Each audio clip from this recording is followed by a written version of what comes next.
بسم اللہ والحمد للہ والصلاة والسلام علی رسول اللہ وعلی آلہ واصحابہ اجمعین الی یوم الدین۔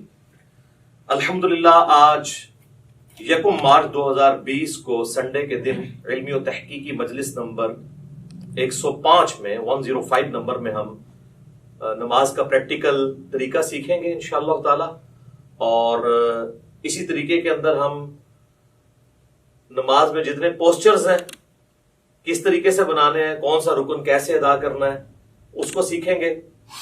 اس کے بعد پھر عام نماز کا جو طریقہ ہے اس کے بعد انشاءاللہ تعالی نماز وتر کے طریقے کو، نماز جنازہ کے طریقے کو اور نماز عیدین کے طریقے کو انشاءاللہ تعالی۔ تو سب سے پہلے میں جو نماز کے لیے ہماری ریکوائرمنٹ ہے اس کو ڈسکس کرتا ہوں۔ وضو اور غسل والا معاملہ تو الگ سے ہے، یہ ساری چیزیں انڈرسٹوڈ ہیں۔ اس کے بعد جب آپ مسجد میں آئیں گے تو نماز کے لیے سب سے ضروری چیز یہ ہے کہ آپ قبلہ رخ کھڑے ہوں گے اور اپنے دماغ میں نیت کو حاضر کریں گے کہ آپ کون سی نماز پڑھنے جا رہے ہیں۔ جب تک نیت حاضر نہیں ہوگی نماز درست نہیں ہوگی۔ صحیح بخاری اور صحیح مسلم کی متفق علیہ حدیث ہے کہ اللہ کے محبوب صلی اللہ علیہ وآلہ وسلم نے فرمایا انما الاعمال بالنیات، اعمال کا دار و مدار نیتوں کے اوپر ہے۔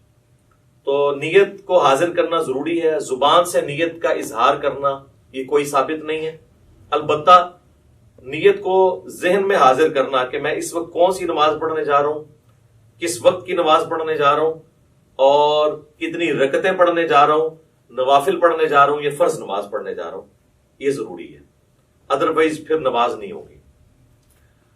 اور جب آپ قبلہ رخ کھڑے ہوں، اب ہم تو ڈسکس کر رہے ہیں انڈیویجول کی نماز، جب امام کے پیچھے نماز پڑھنی ہے اس کا پروٹوکول تھوڑا بہت جو ڈفرنٹ ہے، صف سیدھی کرنے کے اعتبار سے انشاءاللہ ہم پریکٹیکلی کریں گے، آپ سب لوگوں کو کھڑا کر کے انشاءاللہ تعالی۔ انڈیویجول جب کھڑے ہوں گے نماز کے لیے تو آپ نے اپنے پاؤں اتنے کھول لیں کہ نارمل جس کو کہا جاتا ہے، یعنی اگر میں اپنے اس بازو سے ایک سیدھا پرپینڈیکولر ڈرا کروں تو وہ سیدھا جا کے میرے پاؤں کے ایج کو پہنچے، نہ بہت زیادہ پاؤں کھول لیں اور نہ بہت کم۔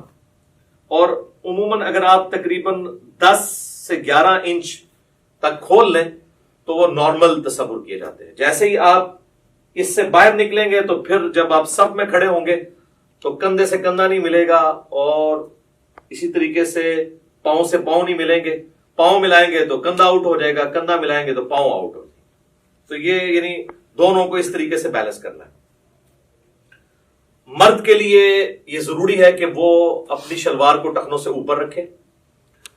نماز کے علاوہ بھی سنت ہے، نماز میں تو اسپیسیفکلی سنت ہے مرد کے لیے، کیونکہ سنن ابی داؤد میں حدیث ہے اس مرد کی نماز نہیں ہوتی جس کا کپڑا ٹخنوں سے نیچے ہو۔ تو اس چیز کو انشور کرنا ہے کہ آپ کا کپڑا جو ہے وہ ٹخنوں سے اوپر ہے، یعنی جو لٹکانے والا کپڑا ہے۔ جرابیں اس کے اندر نہیں آتی، وہ لٹکائی نہیں جاتی، وہ پہنی ہوئی ہوتی ہے۔ اس کے بعد اگر آپ کی آستینیں وضو کی وجہ سے چڑھی ہوئی ہیں اوپر، ان آستینوں کو نیچے کریں۔ کف ثوب بھی منع ہے۔ اسی طریقے سے تہمت کو یا شلوار کو اوپر کرنے کے لیے یوں اڑیسنا، اس کو اندر کی طرف موڑنا، یہ بھی منع ہے، یہ بھی کف ثوب کے اندر آتا ہے۔ صحیح بخاری میں ان چیزوں کی ممانعت موجود ہے نبی صلی اللہ علیہ وآلہ وسلم کے ریفرنس سے۔ تو اس اعتبار سے ان ساری چیزوں کو دیکھ لینا ہے۔ پھر آپ نے قبلہ رخ کھڑے ہونا ہے اس حال میں کہ آپ جب قیام کے لیے اپنے ہاتھوں کو بلند کریں تو آپ کے یہ چیز ذہن میں ہونی چاہیے کہ میں اللہ تعالیٰ کے سامنے ہینڈز اپ کرنے جا رہا ہوں۔ یہ رفع الیدین کا ایک فلسفہ ہے، اور یہ جب ذہن میں ہوگا تو پھر نماز کے اندر خشوع و خضوع بھی نصیب ہوگا انشاءاللہ تعالیٰ۔ رفع الیدین کیسے کرنا ہے؟ اپنے ہاتھوں کو نارملی بلند کرنا ہے، یعنی اس کونی کو اگر ہم پیوٹ مانیں تو یہ کونی اگر ہم یوں رکھتے ہوئے اپنے ہاتھ کو یوں بلند کریں تو آپ دیکھیں گے کہ میری جو انگلیاں ہیں وہ کانوں کی سیدھ میں آ گئی ہیں، سائڈ سے جا کے دیکھیں، اور میری ہتھیلی جو ہے وہ کندھے کی سیدھ میں آ گئی ہے۔ یہ سنت طریقہ ہے۔ اور اس دوران ہاتھ کی انگلیاں اتنی کھلی ہوئی ہونی چاہیے جو نارمل ہے۔ سنن ابی داؤد میں حدیث ہے کہ نبی علیہ السلام جب رفع الیدین کرتے تھے تو ہاتھوں کی انگلیوں کو پھیلا کر کرتے تھے۔ پھیلانے سے مراد یہ نہیں ہے کہ ایسے کرتے تھے، تو بالکل اب نارمل طریقہ ہے۔ یعنی وہ راوی یہ بتانا چاہ رہے ہیں کہ نبی علیہ السلام ہاتھوں کو یوں نہیں رکھتے تھے بلکہ نارملی رکھتے تھے. اب آپ اس کو یوں دیکھیں گے تو میں جب اس کو ہاتھ کو بلند کروں گا تو آپ یہ دیکھیں میرے دونوں انگلیاں کانوں کی سیدھ میں ہیں, میری ہتھیلیاں کندھے کی سیدھ میں ہیں, اور میری ہتھیلیاں قبلہ رخ ہیں. اور اس دوران یہاں پر ہی تھوڑی دیر کے لیے روکتے ہوئے میں اللہ اکبر کہوں گا اور اس کے بعد اپنے ہاتھوں کو باندھوں گا. اب جتنے بھی رفع الیدین ہوں گے وہ اسی طریقے کے ساتھ ہوں گے. صحیح مسلم میں حدیث ہے کہ نبی صلی اللہ علیہ وآلہ وسلم اپنے ہاتھوں کو کانوں تک بلند کرتے تھے. صحیح بخاری میں حدیث ہے کہ نبی علیہ السلام اپنے ہاتھوں کو کندھوں تک بلند کرتے تھے.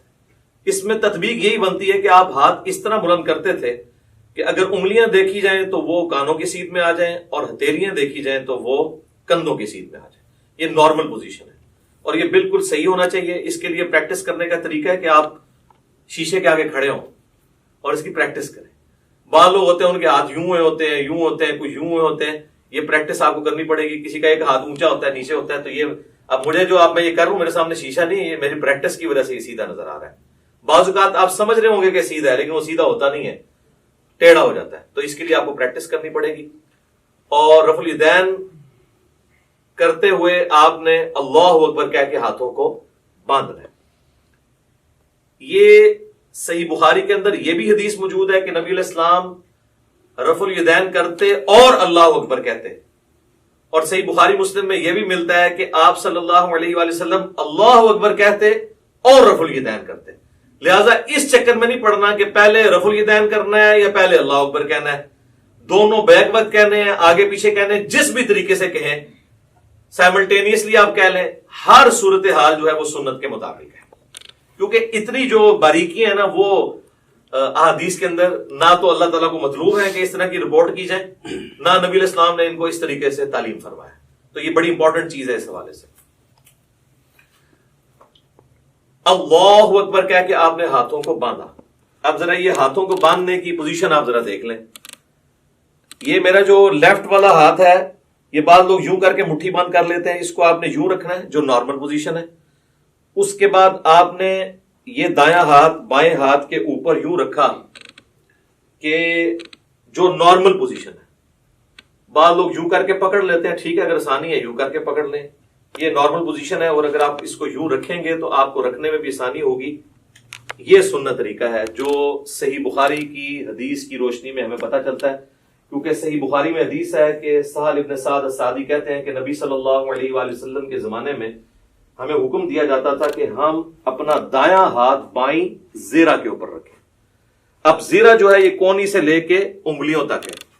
اور ابو داؤد اور نسائی کے اندر حدیث ہے کہ نبی علیہ السلام نے اپنا دایاں ہاتھ بائیں رزق را سین غین کف اور ساعد پر رکھا. ساعد کہتے ہیں کف سے لے کر کونی تک. یہ کف کا لفظ تو اردو زبان میں بھی استعمال ہوتا ہے, یہ عربی کا ہے. اور یہاں انگلی سے لے کے کف تک رزق کہلاتا ہے, اور اس پورے کو ہم کہتے ہیں زیرہ. اور آپ دیکھیں پرانے زمانے میں جب جنگیں لڑی جاتی تھی تو زیرہ پہنی جاتی تھی, پورے جسم پہ بھی پہنی جاتی تھی. اور اس طرح صحیح مسلم میں اتنا ہی ملتا ہے کہ نبی علیہ السلام نے اپنا دایاں ہاتھ بائیں ہاتھ پر باندھا. ڈیٹیل بخاری میں اور ابو داؤد میں اور سنن نسائی میں ملتی ہے. مسند احمد میں روایت ہے کہ سینے پہ باندھا. اب سینے سے مراد یہ نہیں کہ آپ نے یوں کر کے باندھ لیا. سینے کی ڈیفینیشن ہے یہ نہر سے لے کر ناف تک, یہ سارے کا سارا سینہ ہے. یہ سینہ ہے. اس میں جہاں پہ بھی لائی کرے گا تو آٹومیٹکلی آپ دیکھیں جب آپ یوں کریں گے اور یوں رکھیں گے تو وہ ایک خاص پوزیشن پہ آئے گا جو نہ بہت اونچا نہ بہت نیچا.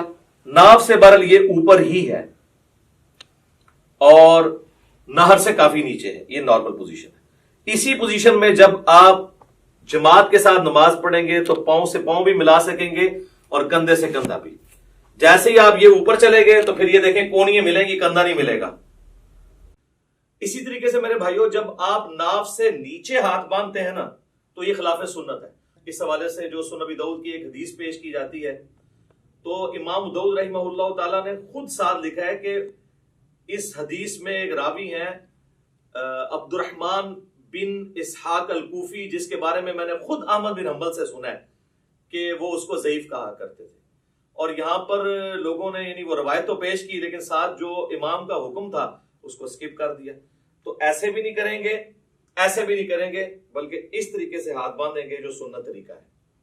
یا پھر دوسرا طریقہ یہ ہے کہ وضع الیدین کی بجائے ارسال الیدین کیا جائے۔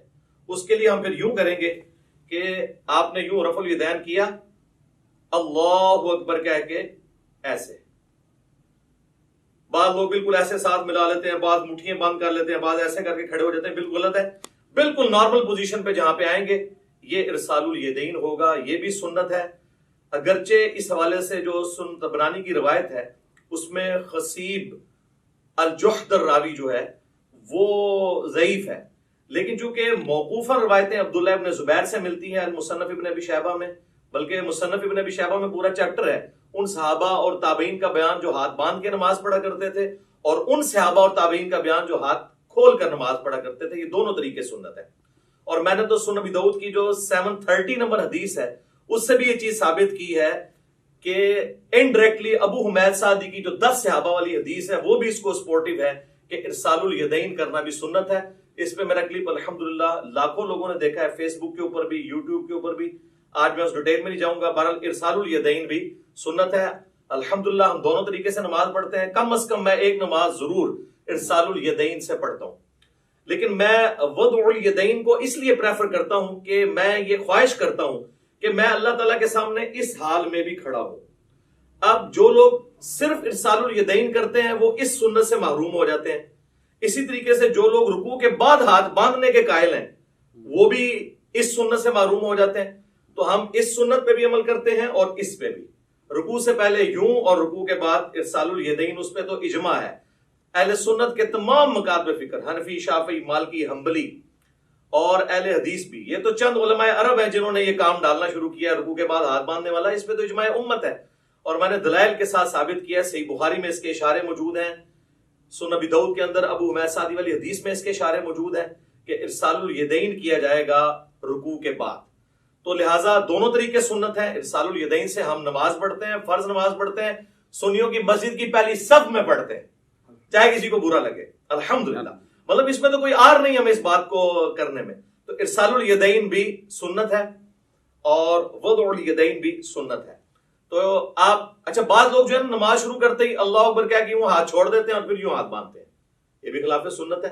آپ نے ہاتھ چھوڑنے ہیں تو چھوڑ کے نماز پڑھیں، یہ بھی سنت ہے، اور آپ نے ہاتھ باندھنے ہیں تو باندھ کے نماز پڑھیں تو وہ بھی سنت ہے، لیکن یہ یوں کر کے یوں نہ کریں۔ اس کے بعد پھر آپ اللہ اکبر کہتے ہوئے اگلے رکن میں جائیں گے اور رفع الیدین کرتے ہوئے اسی طریقے سے، اور وہ ہے رکوع۔ یوں دیکھیں، اللہ اکبر۔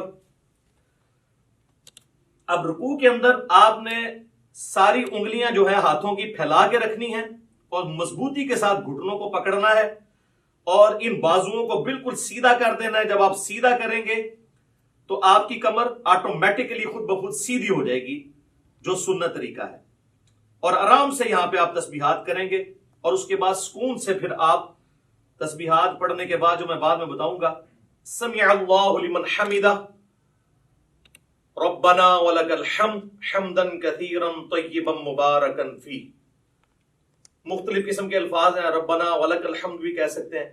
اور اس حالت میں آپ نے ہاتھ باندھنے نہیں بلکہ ارسال الیدین کرنا ہے، اور کم از کم اتنی دیر کھڑے ہونا ہے کہ جتنی دیر آپ ربنا لک الحمد کہیں۔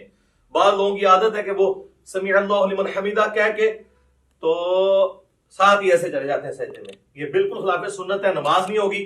بلکہ بخاری مسلم میں بڑی ڈیٹیل حدیث ہے، جو ایک صحابی نے نماز پڑھی، نبی علیہ السلام کے پاس حاضر ہوا، سلام عرض کیا، آپ علیہ السلام نے وعلیکم السلام ورحمۃ اللہ کہا اور کہا کہ دوبارہ نماز پڑھو، تو نے نماز پڑھی نہیں، 3 دفعہ اسی طریقے سے ہوا۔ پھر اس نے عرض کیا اللہ کے نبی مجھے نماز سکھائیں، تو آپ صلی اللہ علیہ وآلہ وسلم نے فرمایا کہ سکون کے ساتھ قیام کرو اور پھر قرآن جتنا مقدر ہے وہ پڑھو، اس کے بعد سکون سے رکوع کرو، رکوع کے بعد بالکل سیدھے کھڑے ہو جاؤ یہاں تک کہ ہر ہڈی اپنی جگہ پہ آ جائے، پھر سجدے کے لیے جاؤ اور پھر 2 سجدوں کے درمیان اس طرح بیٹھو کہ ہر ہڈی اپنی جگہ پہ آ جائے، پھر دوسرا سجدہ کر کے بھی بیٹھو اور پھر دوسری رکعت کے لیے کھڑے ہو، یعنی جلسہ استراحت بھی کرو۔ یہ صحیح بخاری میں 6251 نمبر حدیث ہے، جس کے تحت میں سمجھتا ہوں کہ علماء عرب نے جو جلسہ استراحت کو چھوڑ دیا یہ خلاف سنت ہے ان کی نماز۔ ربنا لک الحمد بھی کہہ سکتے ہیں، اللہم ربنا ولک الحمد بھی کہہ سکتے ہیں، جو بھی وہ انشاءاللہ میں پریکٹیکل جب کروں گا تو آپ کو پتہ چل جائے گا۔ اس کے بعد آپ نے سجدہ میں جانا ہے، اور اس کے لیے سنت یہ ہے کہ آپ نے پہلے ہاتھ لگانے ہیں، اس کے بعد گھٹنے لگانے ہیں، اور نبی علیہ السلام کی حدیث ابو داؤد میں موجود ہے، آپ صلی اللہ علیہ وآلہ وسلم نے فرمایا کہ اونٹ کی طرح مت بیٹھو. اور بعض لوگ کہتے ہیں جی اونٹ تو بیٹھتا ہی اس طرح کے پہلے ہاتھ لگاتا ہے پھر گھٹنے، تو میں اس پہ اکثر کہتا ہوں کہ نبی علیہ السلام نے اونٹ بٹھایا ہوا ہے، اس میں آگے الفاظ موجود ہیں پہلے ہاتھ لگاؤ بعد میں گھٹنے. پھر صحیح بخاری میں جو حدیث ہے 803 نمبر، اس سے پہلے امام بخاری نے باقاعدہ عبداللہ ابن عمر کا عمل لکھا ہے جس کی پوری سند مصنف ابن ابی شیبہ میں موجود ہے کہ عبداللہ بن عمر جب سجدے میں جانے لگتے تھے پہلے ہاتھ لگاتے تھے بعد میں گھٹنے. لہذا علماء عرب جو نماز پڑھتے پہلے گھٹنے لگاتے ہیں یہ سنت سے دور ہے ایز کمپیئر ٹو اس عمل کے جو ہم کرنے لگے ہیں. ربنا لک الحمد حمدا کثیرا طیبا مبارکا فی، اس کے بعد آپ سجدے کی طرف جھکیں گے تو آپ نے یہ دیکھیں یہ خود بخود اپنی جگہ بنائے گا ہر چیز. آپ دیکھ رہے ہیں میری انگلیاں ایسی جگہ پہ آئی ہیں کہ جب میں اس ایج کے اوپر سجدہ کروں گا تو میری انگلیاں کانوں کی سیدھ میں آئیں گی اور ہتھیلیاں کندھے کی سیدھ میں، جس طرح کے رفع الیدین کے وقت تھی، اور انگلیاں آلموسٹ نارمل پوزیشن میں ہوں گی. ایک ضعیف روایت ملتی ہے جس میں آپ صلی اللہ علیہ وآلہ وسلم کے بارے میں آتا ہے کہ انگلیاں ملا کے سجدہ کرتے تھے. کچھ تابعین کے بارے میں صحیح سند سے بھی ملتا ہے کہ وہ پسند کرتے تھے کہ انگلیاں ملا کے کی جائیں، لیکن اس پہ کوئی مرفوع یا موقوف حدیث اس حوالے سے نہیں ملتی. آپ نارمل پوزیشن میں رکھیں، اتنی نہ کھول دیں کہ یہ قبلہ رخ سے ہٹ جائیں، یہ نارمل پوزیشن میں. اور اگر کسی نے یوں رکھنی ہے تو یوں بھی رکھ سکتا ہے، اس میں ذرا تردد ہوتا ہے، اس میں ہتھیلیاں بھی لگ جاتی ہیں اور آپ آلموسٹ یہ قبلہ رخ ہی ہوتی ہیں انگلیاں. کانوں کی سیدھ میں انگلیاں آ جائیں گی، یعنی کہ یہ دو آنکھوں کے درمیان آپ آنکھوں کی سیدھ میں رکھیں گے، خود بخود کانوں کی سیدھ میں آئیں گی، اور ہتھیلیاں جو ہیں وہ شولڈر کی سیدھ میں. اور پھر آپ نے پہلے ناک لگانا ہے، اس کے بعد ماتھا لگانا ہے.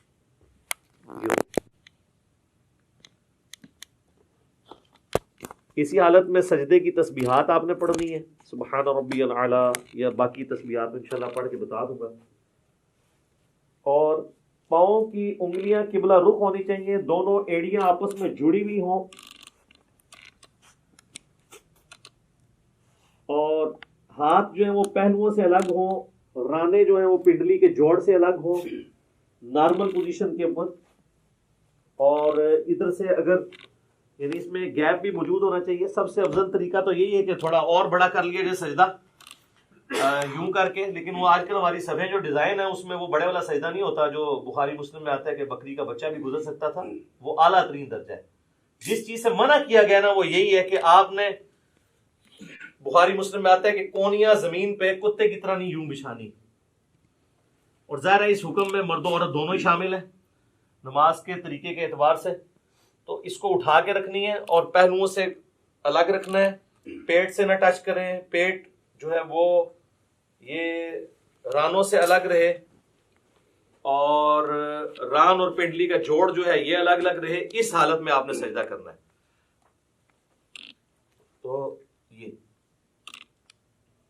اس کے بعد اللہ اکبر کیا ہے کہ آپ نے جب بیٹھنا ہے تو آپ کی پوزیشن کیا ہونی چاہیے کہ آپ یہ انگلیاں قبلہ رخ ہوں، یہاں پہ بھی نارمل، یوں کرنے کی ضرورت نہیں ہے، نارمل رکھیں جہاں آپ کو آسانی رہتی ہے. اس طریقے سے بھی سنت ہے. صحیح مسلم کے اندر یہ طریقہ بھی آیا ہے اور صحیح مسلم کے اندر یہ طریقہ بھی آیا ہے. یہ دونوں طریقے سنت ہے. یہاں پہ مشہور ہے کہ جی وہ اگر کسی کی انگلیاں یوں نیچے ہو جائیں تو اس کی انگلیاں کاٹ دی جائیں، جبکہ صحیح مسلم میں کہ نبی علیہ السلام جب آخری رکعت میں تورک بیٹھتے تھے جو میں اینڈ پہ بتاؤں گا، تو اپنے بائیں ہاتھ سے اپنے گھٹنے کو لقمے کی طرح پکڑ لیتے تھے. تو یوں بھی رکھنا سنت ہے، اور جب یوں رکھیں گے تو ابو داؤد میں حدیث ملتی ہے سنن نسائی کے اندر کہ نبی علیہ السلام کی جو یہ زرہ ہے وہ ران کے ساتھ لگ جایا کرتی تھی. آپ یہ دیکھیں لگی ہوئی ہیں دونوں زریں ران کے ساتھ لگی ہوئی ہیں، اور جب یوں رکھیں گے تو پھر یہ ران سے اٹھ جائیں گی. یہ طریقہ بھی سنت ہے، اس میں کوئی فرق نہیں ہے، دونوں طریقے سنت ہے. یہ دو سجدوں کے درمیان آپ بیٹھیں گے اور اس میں آپ نے جو تسبیحات پڑھنی ہے رب اغفر لی رب اغفر لی، اس کے علاوہ اور تسبیحات بھی ہیں. بعض لوگ یہاں پہ بھی انگلی اٹھا لیتے ہیں، وہ حدیث بھی کمزور ہے، سفیان ثوری کی تدلیس کی وجہ سے. انگلی نہیں اٹھانی، نارمل رکھنا ہے آپ نے. اس کے بعد پھر اللہ اکبر کہہ کے آپ نے دوسرے سجدے میں جانا ہے اور پھر اسی طریقے سے تسبیحات کرنی ہے. ناک بھی لگنا چاہیے، ماتھا بھی لگنا چاہیے، اور زمین کی سختی ہلکی سی معلوم ہونی چاہیے. بالکل نہیں ہوا میں سجدہ ہو رہا ہو، بہتر ہے مٹی والی جگہ پہ ہو تو زیادہ افضل ہے اور نبی الاسلام کو پسندیدہ بھی ہے. باقی چٹائی وغیرہ بھی جائز ہے، میں نے اس کے حوالے سے بھی کافی ویڈیوز ریکارڈڈ موجود ہیں. دوسرا سجدہ کر کے بھی آپ اللہ اکبر کر کے بیٹھیں گے. صحیح بخاری میں 6251 نمبر حدیث ہے. نبی الاسلام حکم دیتے تھے کہ نماز میں سکون کرو اس حال میں کہ تم نے بیٹھنا ہے اور اس کے بعد پھر دوسری رکعت کے لیے کھڑے ہونا ہے. اچھا، اس دوران یہ آپ دیکھیں جب دو سجدوں کے درمیان بیٹھنا ہے نا تو بایاں پاؤں لٹانا ہے اور دائیں پاؤں کو کھڑا رکھنا ہے. یہ جہاں پہ آپ کو نارمل لگے. بعض لوگوں کے پاؤں شروع سے عادت نہیں ہوتی ہے تو وہ پاؤں بےچارے جو ہیں وہ کھڑا نہیں کر سکتے، تو ان کو کبھی بعض کا ایسے کرنا پڑتا ہے. کر سکتے ہیں، جائز ہے، ایسے کر سکتے ہیں جیسے اس کو آسانی لگے یوں. لیکن سنت یہ ہے کہ دایاں پاؤں آپ کھڑے کریں گے اور بائیں کو لٹا کے اس پہ بیٹھیں گے دو سجدوں کے درمیان. پھر دوسرا سجدہ کر کے بھی ایسے ہی بیٹھیں گے اور پھر اللہ اکبر کہہ کے ہاتھوں کا سہارا لیتے ہوئے. صحیح بخاری میں حدیث ہے نبی علیہ السلام اعتماد کرتے ہوئے اٹھتے تھے. تو اعتماد کرتے ہوئے بعض لوگوں نے یہاں پہ وہ مٹھی بنانے والی وہ ایک کمزور روایت تھی، اس کا سہارا لیا. وہ کمزور روایت ہے. نارمل بخاری میں اعتماد، تو اعتماد ویسے ہی ہوگا جیسے عام حالت میں بندہ اٹھے گا. یہ اعتماد کا طریقہ ہے نارمل. یوں کرنے سے یہاں پہ نشان بن جاتے ہیں اور میں نے دیکھا لوگوں کی یہ ساری جگہ کالی ہوئی ہوتی ہیں. تو یہ تو اب ادھر تو آپ قالین پہ کر لیں گے، تو صحابہ کرام تو مٹی کے اوپر نماز پڑھتے تھے تو کیا حالت ہو جاتی ہوگی اگر یہ والا کام ہو. تو وہ ایسے ایسے میں نے دیکھا یوں کر کے کھڑے ہو رہے ہوتے ہیں اور وہ کہتے ہیں مٹھیوں والی حدیث. وہ تو روایت ہی کمزور ہے. بخاری میں واضح ہے کہ نبی علیہ السلام اعتماد کر کے تو دوسری رکعت کے لیے کھڑے ہوتے تھے. اور اب جب ہم نے دوسرے سجدے سے سر اٹھانا ہے اللہ اکبر کہنا ہے، لیکن یہاں بیٹھنا ہے تو کچھ نہیں پڑھنا، بس اتنی دیر بیٹھنا ہے کہ سارے اعضاء اپنی جگہ پہ آ جائے. اس کے بعد بغیر اللہ اکبر کیے ہوئے یوں کھڑے ہونا ہے اور پھر ارسال الیدین کر رہے ہیں تو ایسے کھڑے ہو کے اگلی رکعت شروع کرنی ہے، اور وضع الیدین کر رہے ہیں تو اپنے ہاتھ باندھ کے. دونوں طریقے درست ہیں. اور پھر دوسری رکعت کو آپ نے اسی طریقے سے مکمل کرنا ہے. جب دوسری رکعت میں آپ تشہد میں پہنچیں گے، آپ دیکھ رہے ہیں دوسری رکعت جو ہے رفع الیدین کے بغیر شروع ہوئی ہے. جب ہم کھڑے ہوئے ہیں تو ہم نے رفع الیدین کر کے ہاتھ نہیں باندھے بلکہ ڈائریکٹ ہاتھ باندھے. اور رکھتے جتنی ہیں وہ رفع الیدین سے شروع ہوتی ہیں، یعنی طاق رکھتے ہیں پہلی اور تیسری. دوسری اور چوتھی بغیر رفع الیدین کے شروع ہوتی ہے. لیکن جو دوسرے والے رفع الیدین ہیں رکوع میں جاتے وقت اور رکوع سے اٹھتے وقت یہ ہر رکعت میں ہوتا ہے. ایک اور رفع الیدین بھی ہے جو انس بن مالک سے جز رفع الیدین میں امام بخاری نے نقل کیا ہے دو سجدوں کے درمیان، تابعین سے بھی ثابت ہے. وہ بالکل ہم جائز سمجھتے ہیں. اب اگر کسی نے وہ کرنا ہے، ہمارے اہل تشیع بھائی کرتے ہیں، تو پہلے سجدے سے آپ اٹھیں اللہ اکبر کہہ کے یہاں پہ بیٹھے رب اغفر لی رب اغفر لی اللہم اغفر لی وارحمنی واہدنی وعافنی وارزقنی. اس کے بعد آپ نے یوں کرنا ہے اللہ اکبر اور پھر دوسرے سجدے میں جانا. تو یہ طریقہ بھی درست ہے کیونکہ صحابہ کرام سے ثابت ہے. لیکن اکثر احادیث سجدوں کے بغیر رفع الیدین والی ہیں. یہ اکثر لوگ کہہ رہے ہوتے ہیں سجدوں میں بھی ہے، تو ہم تو سجدوں میں بھی قائل ہیں. میں تو سجدوں میں بھی کر لیتا ہوں، ارسال الیدین سے بھی نماز پڑھ لیتا ہوں، وضع الیدین سے بھی پڑھ لیتا ہوں. اس میں کوئی فرق نہیں ہے، جو سنت طریقے ثابت ہے. تو دوسری رکعت میں جب آپ بیٹھیں، اگر تو 4 رکعت والی نماز ہے تو پھر آپ یوں ہی بیٹھیں گے جس طرح آپ جلسے کے اندر بیٹھتے ہیں. دو سجدوں کے درمیان جو بیٹھنا ہے وہ جلسہ کہلاتا ہے، جس طرح رکوع کے بعد کھڑے ہونا قومہ کہلاتا ہے. تو یوں کر کے بیٹھیں گے، اسی طریقے سے یہ پاؤں کھڑے ہوئے ہوں گے اور یہاں پہ آپ تشہد پڑھیں گے. اور تشہد بیٹھتے ہی آپ نے اپنی انگلی بلند کر لینی ہے. صحیح مسلم میں 4 حدیث ہیں رفع سبابہ کے اوپر، یعنی انگلی کو بلند کرنا. اس میں سنت طریقہ یہ کہ آپ نے یہ درمیان والی انگلی اور انگوٹھے کا یوں ہلکا بنانا ہے ایسے کر کے. اور ابو داؤد میں الفاظ ہے کہ نبی علیہ السلام جب انگلی اٹھاتے تھے ہلکی سی جھکی رکھتے تھے، یہ ایسے کر کے نہیں اٹھانی. اور مسلسل تشہد میں بیٹھتے ہی اس کو اٹھا لینا ہے. اور اگر آخری تشہد میں ہے تو دعاؤں میں پہنچ کے اس کو ہلکی ہلکی یوں حرکت بھی دینی ہے. یہ بھی ثابت ہے. اور صحیح مسلم میں عبداللہ ابن زبیر جو نقل کر رہے ہیں وہ صرف اشارے کو نقل کر رہے ہیں، حرکت کو نہیں کر رہے. تو بغیر حرکت کے بھی اشارہ تھروٹ یوں کرنا یہ ثابت ہے. یہ طریقہ بھی ثابت ہے انگلی اٹھانے کا. اور ایک یہ طریقہ بھی ہے انگوٹھے کو اس جڑ میں رکھ کے یوں کر کے، اس کو کہتے ہیں وہ 53 کا عدد بنانا. یہ بھی طریقہ ٹھیک ہے. یہ دونوں طریقے ٹھیک ہیں.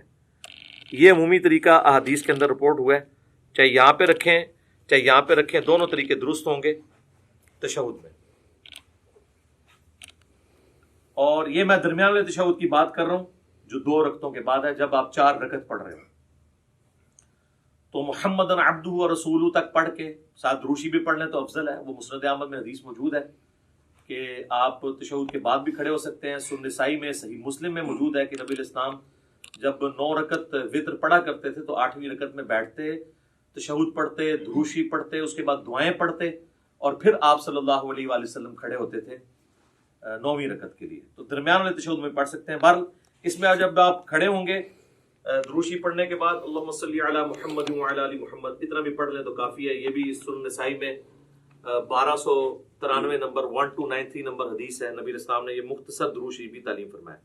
تو اللہ اکبر کہہ کے جب کھڑے ہوں گے تو زمین پر اعتماد کریں گے یوں، اور اٹھتے وقت پہلے گھٹنے اٹھائیں گے، اس کے بعد آپ ہاتھوں کو اٹھائیں گے۔ جاتے وقت ہاتھ پہلے لگاتے ہیں، گھٹنے بعد میں، اور اٹھتے وقت اس کو اس طریقے سے آپ ریورس کرتے ہیں۔ یعنی دوسرے الفاظ میں جو کچھ آپ نے بچپن سے سیکھا ہے تقریباً اس کے الٹ ہی کرتے ہیں آپ۔ پہلے گھوڑے لاندے نے پھر ہاتھ لاندے نے، تو اس طرح ذرا آسانی سے سمجھ آ جائے گا۔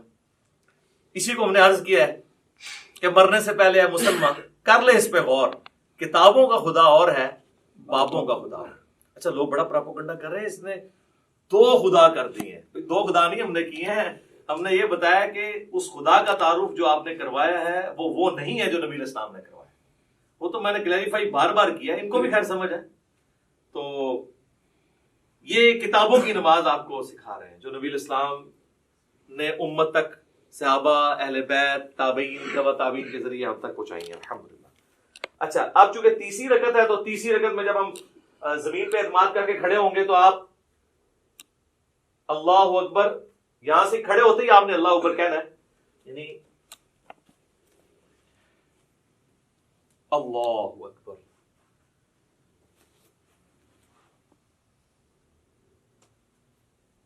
پھر وضع الیدین کر لینا ہے، یا اگر آپ نے ارسال الیدین کرنا ہے تو آپ یوں کر لیں۔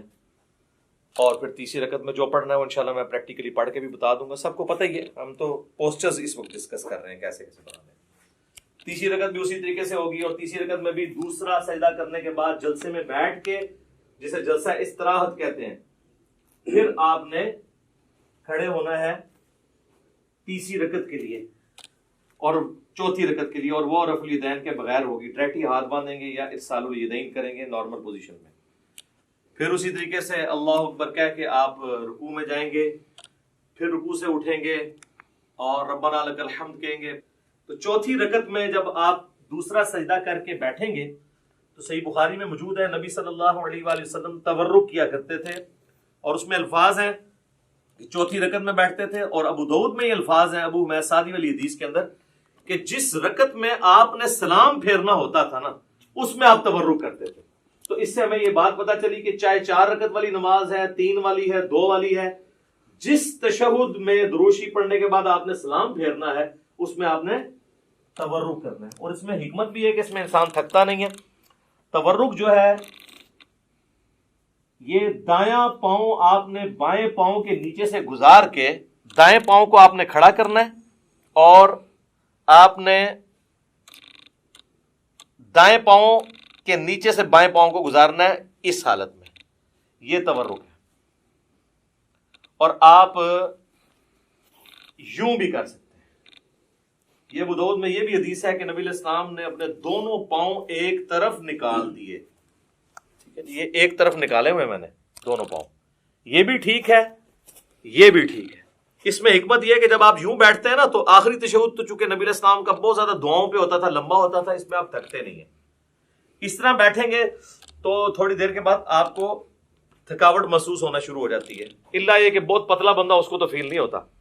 تو یہ درمیان والا تشہد ہے اور یہ آخری تشہد ہے، چاہے وہ فجر کا ہو، مغرب کا ہو، عشاء کا ہو، آخری تشہد اس طریقے سے ہونا ہے۔ اور اس میں بھی آپ نے اس طرح انگلی اٹھا کے رکھنی ہے، تشہد میں مسلسل انگلی اٹھانی ہے۔ یہ جو کہتے ہیں اشہد ان لا الہ پہ اٹھاؤ، الا اللہ پہ گرا دو، یہ کوئی ثابت نہیں ہے۔ یہاں پہ رکھیں، یہ بھی سنت ہے، اور یہ صحیح مسلم میں الفاظ ہیں کہ نبی علیہ السلام جب تشہد میں بیٹھتے تو اپنا دایاں ہاتھ جو ہے وہ دانے گھٹنے کے اوپر بائیں گھٹنے پہ رکھ کے اس کو لقمے کی طرح پکڑ لیتے، جو آپ کے بابوں نے آپ کو سکھایا کہ جس کی انگلیاں نیچے ہوں انگلیاں کاٹ دی جائے، اور یہ وہ سنت ہے جو صحیح مسلم کے اندر ہے۔ ہر شے پٹھی دسی تانوں، پھر کہندے ساڈے بابیاں نوں کچھ کہندا ہے، اور کینوں کہواں میں نیوٹن نوں کہواں، جنہاں نے کام پایا انہاں نوں کہنا ہے نا۔ یہ بھی سنت ہے، یہ صحیح مسلم میں یہ بھی سنت آئی ہے، اور یہ بھی، یہ مسلسل اٹھا کے رکھنی ہے۔ اور ابو داؤد میں، نسائی میں آتا ہے کہ جب آپ دعاؤں میں پہنچتے تھے نا تشہد کے اینڈ پہ درود شریف کے بعد، تو ہلکا ہلکا اسے یوں حرکت بھی دیتے تھے، اور اس کے بعد جب آپ پورا تشہد دعائیں مانگ لیں گے، پھر آپ نے دائیں اور بائیں سلام پھیرنا ہے۔ اس میں جو امام مسجد حضرات ہیں وہ تو سلام یہی پھیر رہے ہوتے ہیں، السلام علیکم ورحمۃ اللہ، اور دوسرا سلام ادھر کرتے ہیں، السلام علیکم ورحمۃ اللہ۔ یہ بالکل خلاف سنت ہے۔ آپ نے دائیں طرف والے نمازیوں کو بھی، اور فرشتے ہوں تو ان کی طرف بھی سلام بھیجنا ہے، تو اس کے لیے طریقہ یہ ہے کہ آپ نے پوری گردن موڑنی ہے یوں کر کے، السلام علیکم ورحمۃ اللہ، السلام علیکم ورحمۃ اللہ۔ اچھا، عربیوں کو ایک بڑا مسئلہ ہے۔ اچھا، السلام علیکم ورحمۃ اللہ وبرکاتہ بھی ثابت ہے ابو داؤد کے اندر، دونوں طریقے درست ہیں۔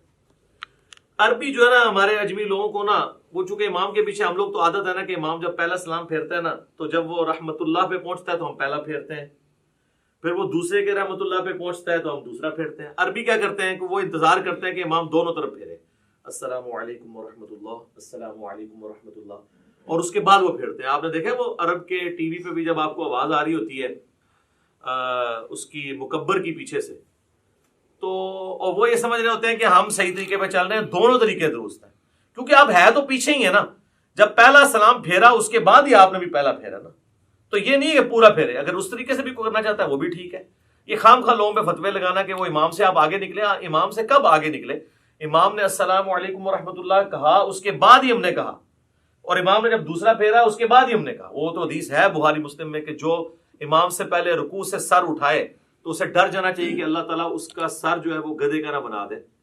پوسچرز میں آپ نے امام سے پہلے کوئی کام نہیں کرنا، باقی جو بیچ میں پڑھنا ہے وہ آگے پیچھے ہو سکتا ہے، وہ تو نہ آپ سن رہے ہوتے ہیں اس کی، نہ وہ آپ کی سن رہا ہوتا ہے۔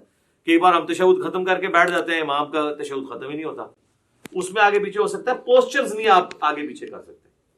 اور دیکھیں اللہ نے نماز میں کیا برکت رکھی ہے کہ نماز میں مسلمانوں کی یونٹی ہے، کوئی فرقہ بھی دوسرے کے پیچھے نماز پڑھ سکتا ہے، کیونکہ بیسک سٹرکچر سب کی یہی ہے 4 رکعتوں میں، پہلے قیام کے بعد رکوع، رکوع کے بعد کھڑے ہونا، اس کے بعد سجدے میں جانا، 2 سجدوں کے درمیان بیٹھنا، اور ایون سنی شیعہ کی کتابیں تو متفق ہیں، شیعہ بھی جو ہے وہ جلسہ اس طرح آتی ہے، یعنی دوسرے سجدے کے بعد بیٹھ کے اٹھتے ہیں، اور اہل سنت بھی جو کتاب و سنت کے فالوورز ہیں وہ اسی طریقے سے اٹھتے ہیں۔ بہرحال کوئی ڈائریکٹ اٹھے یا اس طریقے سے اٹھے، دونوں طریقوں میں وہ ایک فرقے والا دوسرے فرقے والے امام کے پیچھے نماز پڑھ سکتا ہے۔ یہ اللہ نے نماز کی حفاظت کی ہے، نماز کی بیسک سٹرکچر میں کوئی فرق نہیں ہے۔ ورنہ تو یہ ہوتا کہ شیعہ کے قیام کا وقت ہے، آپ کے رکوع کا وقت آ جائے، تو پھر کس طرح ایک دوسرے کے پیچھے پڑھ سکے نماز؟ تو یہ اللہ تعالیٰ نے کم از کم بیسک سٹرکچر جو ہے، باقی جو چھوٹی موٹی چیزیں ان پہ اختلاف ہو سکتا ہے، بہتری کی طرف جانا چاہیے۔ تو یہ میں نے آپ کو ایک بلیو پرنٹ پیش کر دی ہے، قیام کیسے کرنا ہے، رفع الیدین کیسے کرنا ہے، اور اسی طریقے سے سجدہ کیسے کرنا ہے، 2 سجدوں کے درمیان بیٹھنا کیسے ہے، کون کون سی چیز پہلے لگانی ہے، کون سی بعد میں، کیسے سہارا لے کے اٹھنا ہے، انگلیاں کیسے رکھنی ہے، ساری چیزیں بتا دی ہیں۔ اہل تشیع کے ہاں ایک ریناؤنڈ چیز ہے کہ وہ جب یعنی نماز کا اختتام کرتے ہیں تو 3 دفعہ اللہ اکبر ایسے ایسے کہتے ہیں، تو سلام نہیں پھیرتے، لیکن شیعہ سلام پھیرنے کے قائل بھی ہیں۔ خامنائی صاحب نے نماز پڑھائی، ثاقب اکبر صاحب نے مجھے خود کہا، میں نے ان کے پیچھے نماز پڑھی، انہوں نے دونوں طرف سلام پھیرا، دونوں طریقے درست ہیں۔ باقی اللہ اکبر پہ تو ہم بھی متفق ہیں کہ نماز کے اینڈ پہ ہم بھی بلند آواز سے اللہ اکبر کہتے ہیں۔ بخاری مسلم میں حدیث ہے کہ نبی علیہ السلام کی نماز کا مکمل ہونا اللہ اکبر کی آواز سے، تکبیر کی آواز سے پہچانا جاتا تھا، اس کے بعد آہستہ آواز سے 3 دفعہ استغفر اللہ، اور پھر اللہم انت السلام منک السلام تبارک یا ذا الجلال والاکرام۔ جو ہمارے گرین اور بلو کارڈز آپ پڑھ سکتے ہیں، سب کچھ موجود ہے اس کے اندر۔ تو یہ بیسک سٹرکچر تھی جس میں نے کوشش کی کہ آپ کو ایک اوور آل پکچر پتہ چل جائے۔ اب میں فزیکلی آپ کو نماز پڑھ کے بھی بتاؤں گا، تاکہ آپ کو پتہ چل جائے کہ اس میں نے یہ پڑھنا ہے اور اس طرح پڑھنا ہے اور کم از کم اتنا پڑھنا ہے. زیادہ تو آپ جتنا گڑ ڈالیں میٹھا ہوگا. لیکن اس لیول پہ جانے سے پہلے میں آپ کو ایک بلو پرنٹ باقی نمازوں کا بھی بتا دیتا ہوں. یہ تو 4 رکعتوں کا بتایا, اگر 2 رکعتیں ہوتی تو میں دوسری رکعت میں یوں تورک بیٹھ جاتا. اور اگر وطر کی نماز ہوتی تو وطر کا طریقہ بھی ہم ڈسکس کر رہے ہیں, تو وطر کا طریقہ بھی سیم اسی طریقے سے جس طرح عام نماز ہے. 3 وطر نبی علیہ السلام کی عمومی سنت ہے. صحیح بخاری میں قاسم بن محمد بن ابی بکر جو سیدنا ابو بکر رضی اللہ تعالیٰ عنہ کے پوتے ہیں, وہ کہتے ہیں میں نے صحابہ کرام کو 3 رکعت وطر پہ پایا, البتہ ایک میں حرج نہیں ہے. اور بخاری مسلم میں وہ تو مشہور حدیث ہے, رمضان ہو یا غیر رمضان, اما عائشہ کہتی ہیں نبی علیہ السلام 11 رکعت پڑھتے تھے, 8 تراویح اور 3 وطر, یا 8 نفل یا تہجد, کچھ بھی کہہ لیں.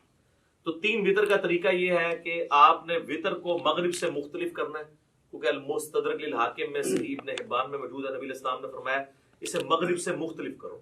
اور مغرب سے مختلف کرنے کا طریقہ کیا ہے کہ 2 طریقے ہیں. ایک وہ ہے جو صحیح بخاری اور مسلم میں آیا ہے عبداللہ بن عمر سے, کہ وہ 2 رکعتیں پڑھنے کے بعد سلام پھیر دیا کرتے تھے, اور پھر سلام پھیرنے کے بعد اگر کسی اپنے غلام کو کوئی حکم دینا ہوتا تو حکم دیتے تاکہ یہ پتہ چل جائے کہ اس کے دوران بول سکتے ہیں, اور پھر 1 رکعت الگ سے پڑھا کرتے تھے. یہ مغرب سے مختلف کرنے کا ایک طریقہ ہے. دوسرا جو ہے وہ ہمیں سیدنا عمر فاروق رضی اللہ تعالیٰ عنہ سے صحیح ابن خزیمہ میں, ابن حبان میں, المستدرک للحاکم اور کئی کتابوں میں ملتا ہے کہ وہ کیا کرتے تھے کہ دوسرا جو تشہد ہے نا, جو 2 رکعتوں کے بعد جو تشہد ہے وہ نہیں بیٹھتے تھے. مغرب میں تو ہم بیٹھتے ہیں نا, تو دوسری رکعت میں بھی وہ جلسہ استراحت کرتے تھے اور تیسری رکعت کے لیے کھڑے ہو جاتے تھے. اور جب آپ تیسری رکعت کے لیے کھڑے ہوں گے, چونکہ یہ آڈ رکعت ہے, تو پھر یہ رفع الیدین سے شروع ہوگی. یہ بھی اکثر لوگ پوچھ رہے ہوتے ہیں کہ تیسری بغیر رفع الیدین دی ہوگی, رفع الیدین. سر آڈ رکعت سمپل فارمولہ ہے رفع الیدین کے ساتھ. رفع الیدین کتنے ہونے ہیں؟ 4 رفع الیدین تو اتفاقی ہیں. نماز شروع کرتے وقت, ہر رکعت میں رکوع میں جاتے وقت اور اٹھتے وقت 3 ہو گئے, اور 2 رکعتوں سے اٹھ کے یعنی تیسری رکعت کے اندر یہ 4 ہے, اور 5واں 2 سجدوں کے درمیان ہے. اس کے علاوہ بھی اگر جس کو جتنا شوق ہے کرتا رہے, ہر اٹھک بیٹھک پہ کرے, اس کی مرضی. یہ ایٹ لیسٹ ڈیٹم لیول ہے.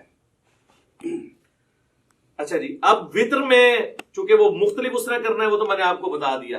جب آپ تیسری رکعت میں ہوں گے, چاہے وہ الگ سے پڑھ رہے ہوں آپ, چاہے وہ آپ فصل کر کے یعنی سلام درمیان والے دونوں پھیر کے اس کے بعد پڑھ رہے ہوں, تو جب آپ تیسری رکعت میں سورۃ الفاتحہ میں سورت ملا لیں گے, اس کے بعد آپ اس کے ساتھ ہی دعائے قنوت پڑھ سکتے ہیں.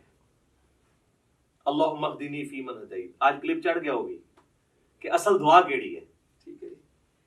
تو اور اس میں آپ ارسال الیدین اگر کیے ہوئے تو اس حالت میں پڑھیں گے, لیکن پڑھیں گے آپ رکوع سے پہلے. صحیح بخاری میں 1002 نمبر حدیث ہے, انس بن مالک کہتے ہیں وہ شخص غلط بیانی کر رہا ہے, جھوٹ بول رہا ہے, جو یہ کہہ رہا ہے کہ نبی صلی اللہ علیہ وآلہ وسلم قنوت وطر کی قنوت کی دعا جو ہے وہ رکوع کے بعد کیا کرتے تھے. آپ نے صرف 1 مہینہ رکوع کے بعد کی, وہ کافروں پہ بد دعا کی تھی, قنوت نازلہ.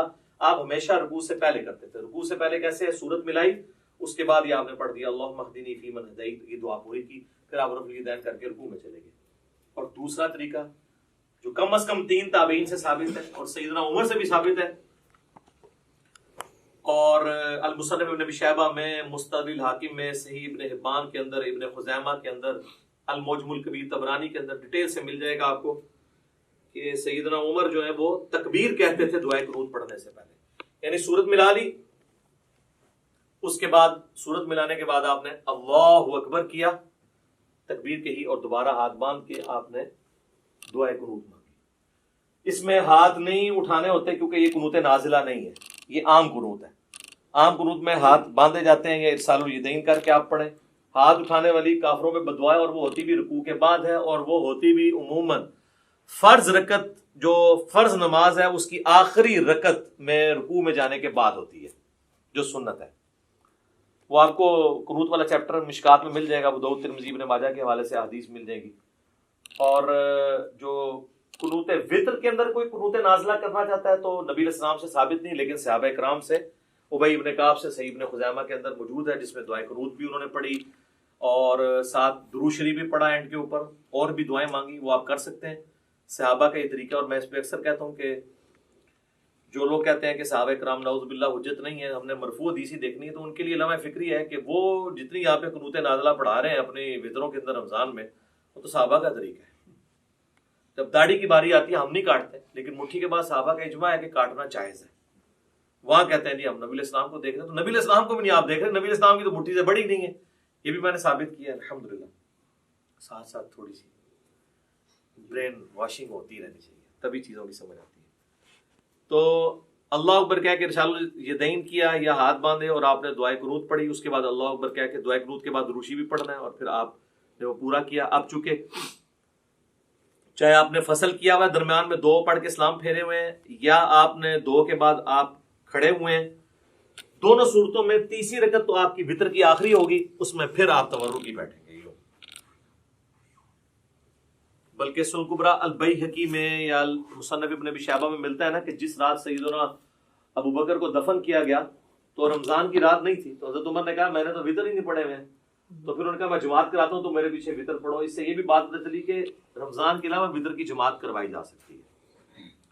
تو اس میں انہوں نے وتر اسی طریقے سے پڑھائے تھے کہ انہوں نے درمیان تشہد چھوڑا تھا اور اپنا 3 وتر پڑھائے تھے۔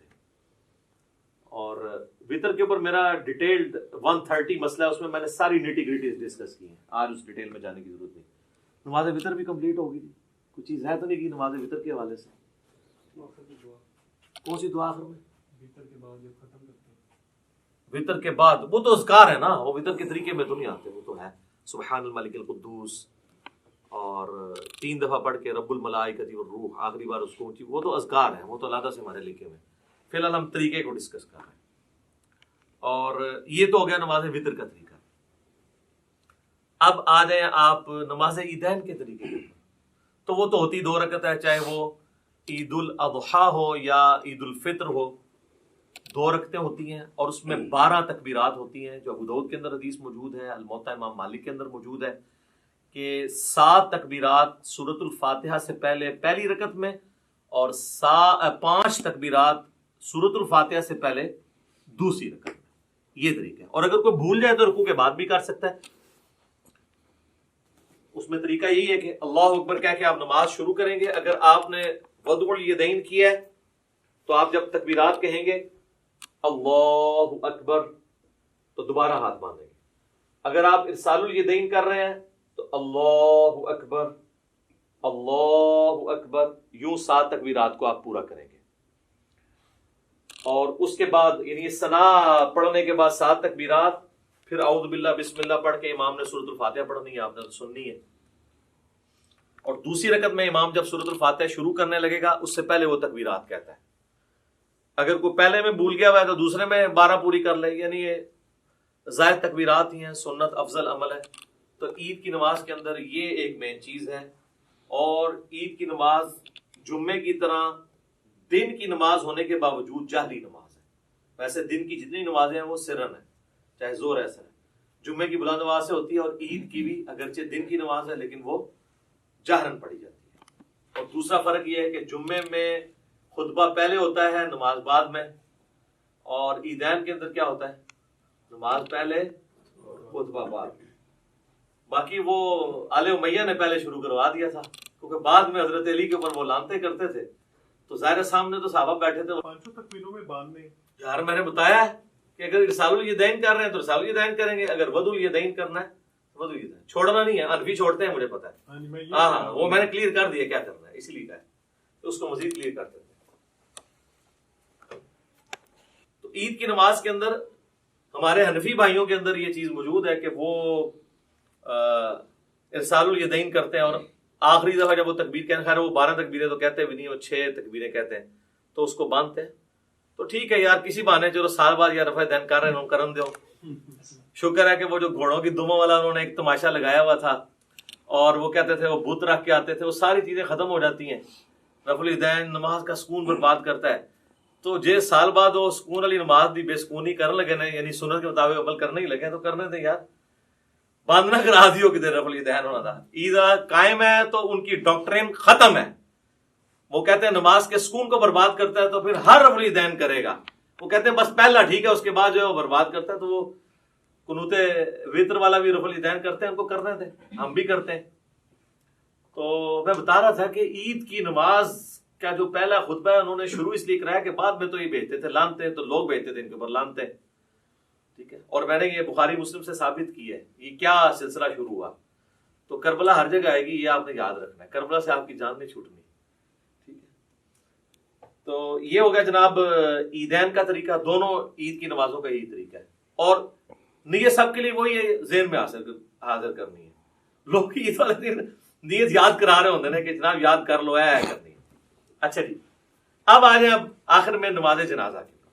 نماز جنازہ بھی جو ہے یہ بھی کبھی کبھار پڑھنی ہوتی ہے، اس لیے اس کی بھی تکبیرات اس طریقے سے ہوں گی. نیت کیا ہے وہ لوگ یاد کروا رہے ہوتے ہیں. نیت پھر ذہن کو حاضر کرنے کا نام ہے اور آپ نے نماز پڑھی. لیکن نماز جنازہ اس لیے مختلف ہے کہ یہ عام نمازوں کی طرح نہیں ہے، نہ اس میں رکوع ہے نہ اس میں سجدہ ہے، اس لیے اس کا پروٹوکول ذرا ڈیفرنٹ ہے.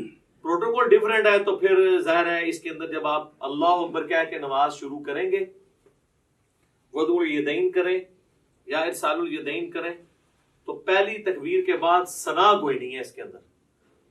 وہ روایتیں کمزور ہیں. اعوذ باللہ من الشیطان الرجیم، بسم اللہ پڑھ کے سورۃ الفاتحہ ہے اور ساتھ کوئی ایک سورت آپ ملا لیں، یہ سنت ہے.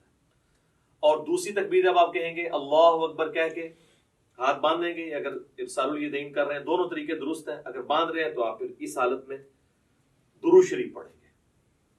پھر تیسری تکبیر اللہ اکبر کہہ کے اس میں آپ دعائے جنازہ میت کے لیے پڑھیں گے، جو ابو داؤد ترمذی ابن ماجہ میں مشہور دعا ہے، اللہم اغفر لحینا ومیتنا وشاہدنا وغائبنا وصغیرنا وکبیرنا، یہ والی دعا. اس کے علاوہ بھی صحیح مسلم شریف میں اور دعائیں ہیں، کوئی سی بھی آپ ایک دعا پڑھ لیں. نہیں یاد ہے ربنا آتنا فی الدنیا پڑھ لیں، رب اجعلنی پڑھ لیں، کوئی بھی دعائے معصورہ پڑھ لیں جب تک آپ کو وہ یاد نہیں.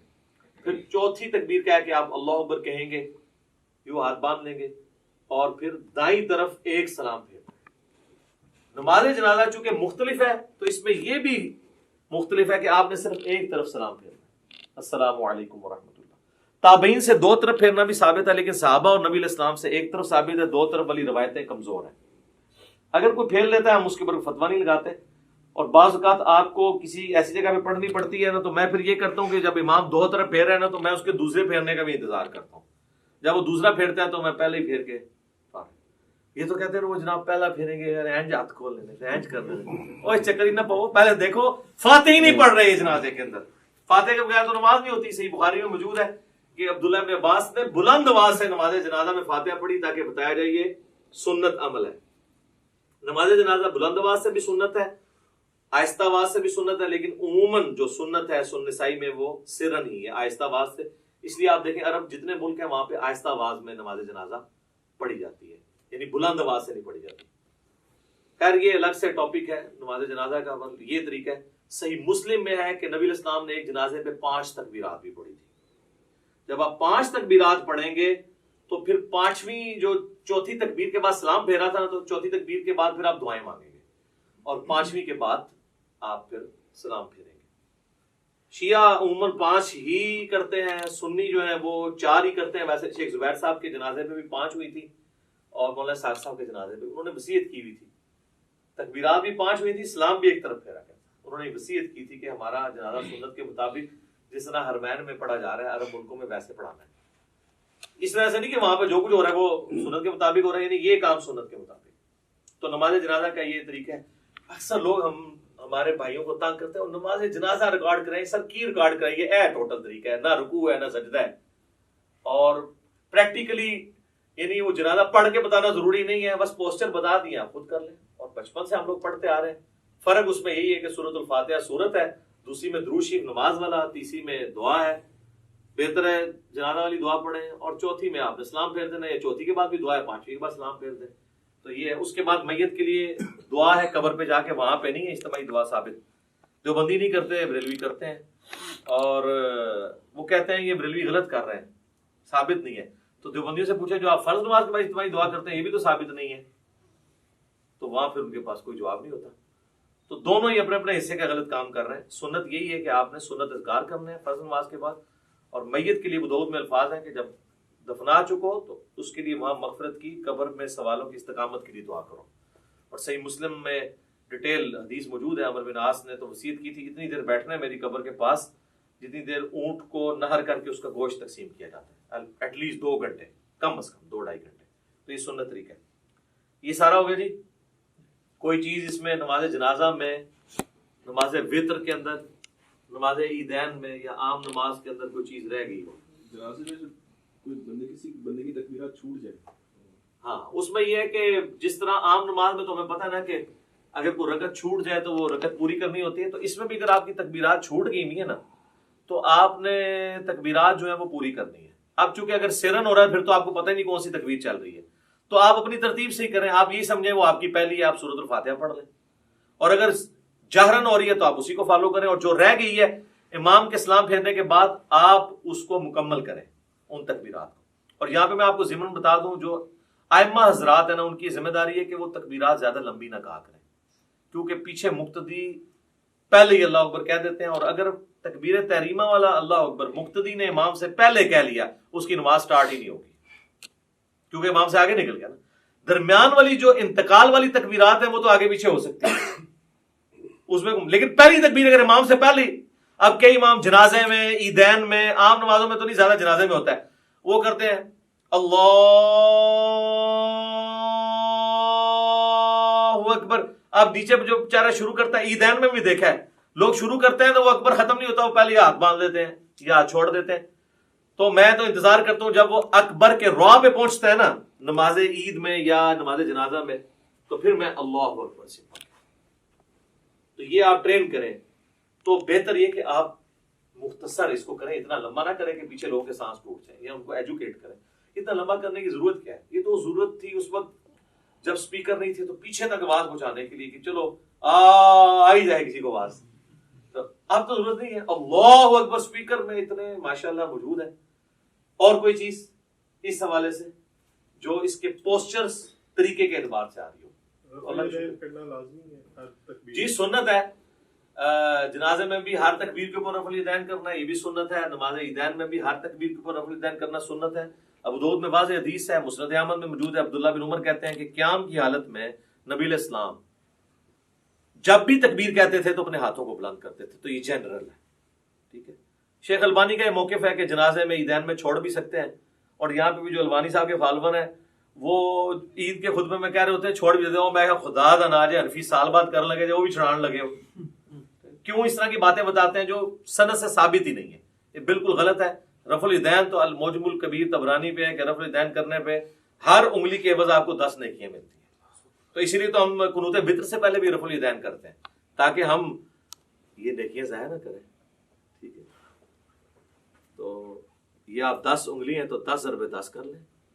تو رفع الیدین کریں جی، وتر میں بھی کریں، عام حالت میں بھی کریں، جتنا آپ کر سکتے ہیں کریں.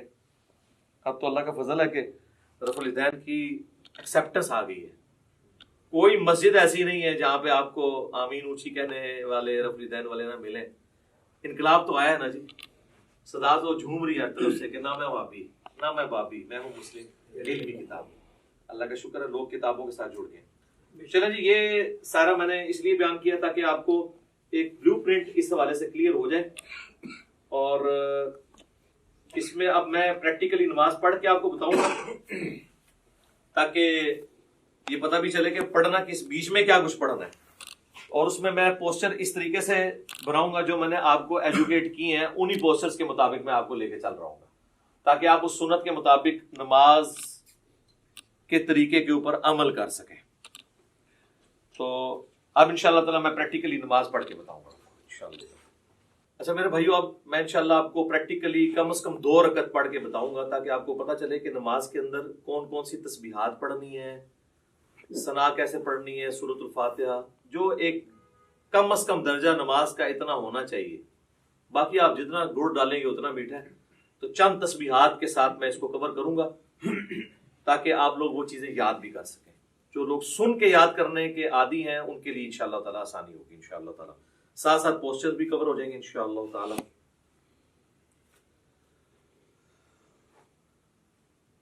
اللہ اکبر. سبحانك اللهم وبحمدك وتبارك اسمك وتعالى جدك ولا إله غيرك. أعوذ بالله من الشيطان الرجيم. بسم الله الرحمن الرحيم الحمد لله رب العالمين الرحمن الرحيم مالك يوم الدين إياك نعبد وإياك نستعين اهدنا الصراط المستقيم صراط الذين أنعمت عليهم غير المغضوب عليهم ولا الضالين آمين بسم الله الرحمن الرحيم قل يا أيها الكافرون لا أعبد ما تعبدون ولا أنتم عابدون ما أعبد ولا أنا عابد ما عبدتم ولا أنتم عابدون ما أعبد لكم دينكم ولي دين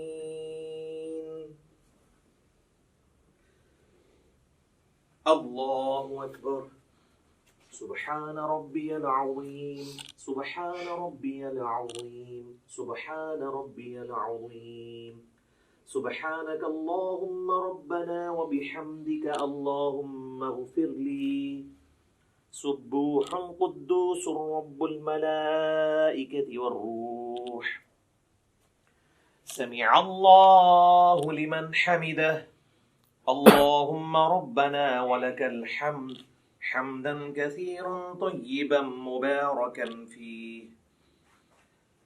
الله أكبر سبحان ربي الأعلى سبحان ربي الأعلى سبحان ربي الأعلى سبحانك اللهم ربنا وبحمدك اللهم اغفر لي سبوح قدوس رب الملائكة والروح الله أكبر رب اغفر لي رب اغفر لي اللهم اغفر لي وارحمني واهدني وعافني وارزقني الله أكبر سبحان ربي الأعلى سبحان ربي الأعلى سبحان ربي الأعلى سبوح قدوس رب الملائكة والروح سبحانك اللهم ربنا وبحمدك اللهم اغفر لي الله أكبر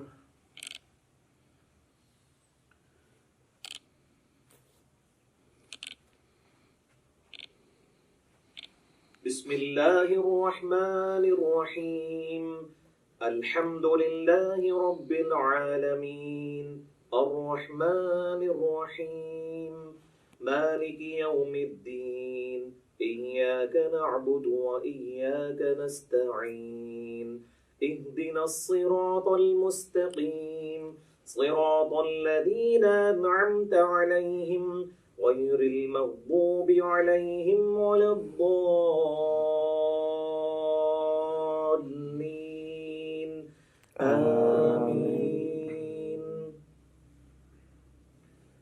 بسم الله الرحمن الرحيم قل هو الله أحد الله الصمد لم يلد ولم يولد ولم يكن له كفوا أحد الله أكبر سبحان ربي العظيم سبحان ربي العظيم سبحان ربي العظيم سبوح قدوس رب الملائكة والروح سبحانك اللهم ربنا وبحمدك اللهم اغفر لي سمع الله لمن حمده اللهم ربنا ولك الحمد حمدا كثيرا طيبا مباركا فيه الله أكبر سبحان ربي الأعلى سبحان ربي الأعلى سبحان ربي الأعلى سبوح قدوس رب الملائكة والروح سبحانك اللهم ربنا وبحمدك اللهم اغفر لي الله أكبر رب اغفر لي اللهم اغفر لي وارحمني واهدني وعافني وارزقني. الله أكبر. سبحان ربي الأعلى سبحان ربي الأعلى سبحان ربي الأعلى سبوح القدوس رب الملائكة والروح.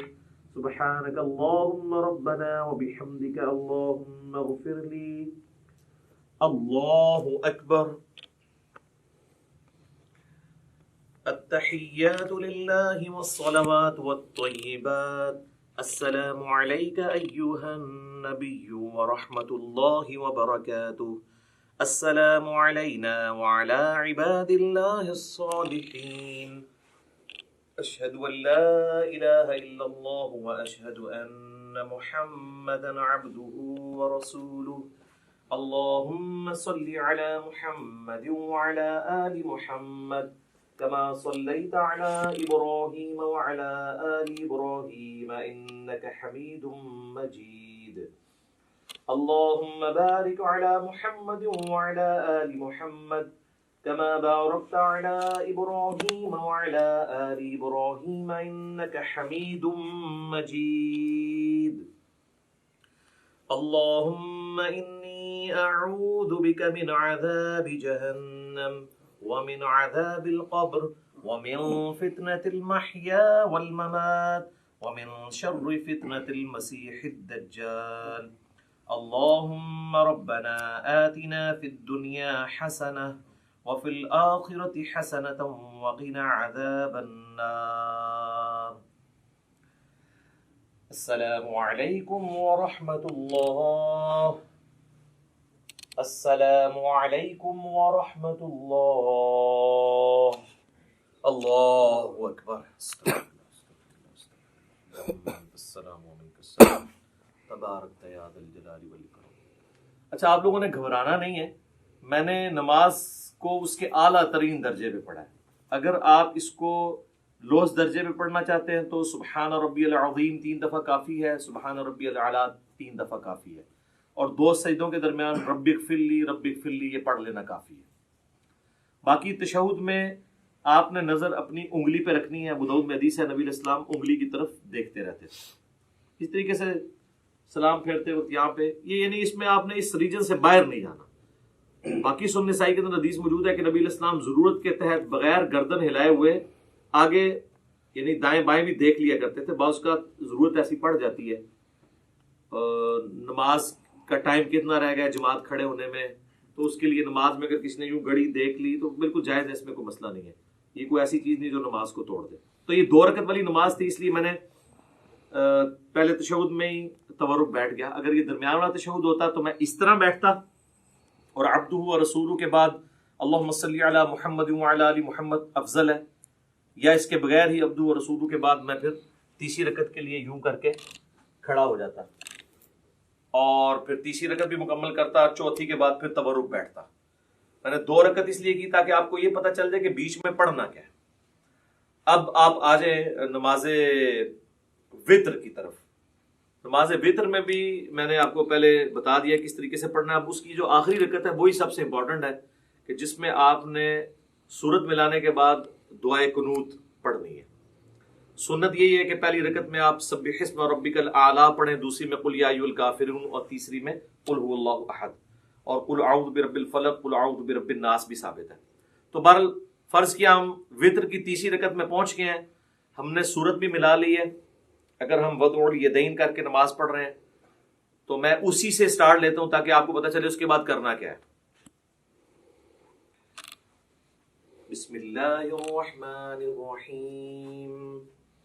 قل هو اللہ احد اللہ الصمد لم یلد ولم یولد ولم یکن له کفوا احد. اللہ اکبر.